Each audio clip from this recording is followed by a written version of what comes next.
સુરત એરપોર્ટનું નામ Shri Narendra Modi international airport Surat નામ કરવા એરપોર્ટ કમિટી દ્વારા માંગણી કરાઈ।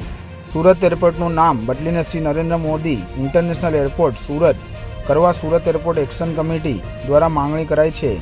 50 લાખ સુરતીઓનું પ્રતિનિધિત્વ કરે છે। સુરત શહેરના ઉડ્ડયન નકશા પર જોવાની ઉદ્દેશ રાખે છે। ભારતના તમામ મેટ્રોના મોટા શહેરો સાથે જોડાયું છે અને સાચ મુખ્યત્વે સુરત એરપોર્ટથી એર કનેક્ટિવિટી વધારવા માટે કામ કરી રહ્યું છે। સાથે સાથે કનેક્ટિવિટી અવેરનેસ માટે વિવિધ ઝુંબેશનું આયોજન કરતું રહ્યું છે।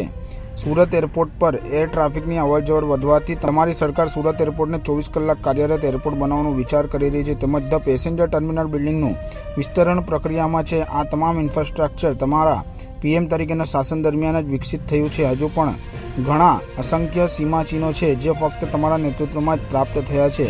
આનાથી અમને વિશ્વાસ થાય છે કે અમારા સુરત સિંહને તમારા નામ સાથે કેટલાક બિન લેન્ડમાર્ક હોવા જોઈએ। તેથી અમે સનેષ્ટ કરી રહ્યા છીએ કે સુરત એરપોર્ટ હોવું જોઈએ। સુરત એરપોર્ટને એક નવી ઊંચાઈ ઉપર લઈ જવા માટે હાલનો જે સરકાર છે ખૂબ જ મહેનત કર્યું છે, એ આપણે સ્વીકારી રહ્યા છે અને એ જ જાહેર છે।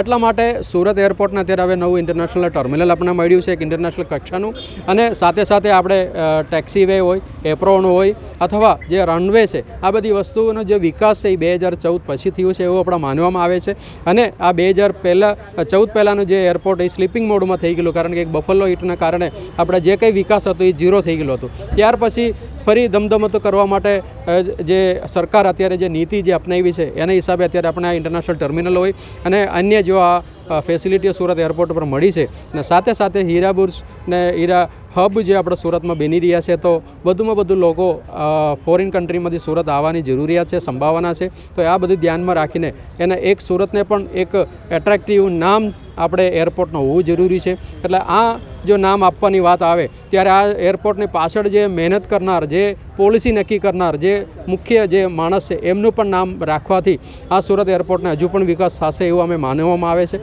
એટલા માટે સુરત એરપોર્ટને શ્રી નરેન્દ્ર મોદી ઇન્ટરનેશનલ એરપોર્ટ સુરત તરીકે ઓળખાય એના માટે અમારી માંગણી છે। માટે ક્યાં રજૂઆતો કરવામાં આવી છે? આના માટે અમે માંગણીમાં પીએમઓ, પ્રાઇમ મિનિસ્ટર ઓફિસમાં રજૂઆત કરી છે અને મિનિસ્ટ્રી ઓફ એવિએશનમાં રજૂઆત કરી ચૂક્યા છે, અને સાથે સાથે અત્યારે હોમ મિનિસ્ટ્રીમાં પણ આનું રજૂઆત કરી ચૂક્યા છે। અને ઓલરેડી આ પત્ર અમે 2018થી અમે મોકલી આપવામાં આવેલો છે। ફરી અત્યારે યાદગીરી પત્ર પણ મોકલી આપવામાં આવ્યું છે।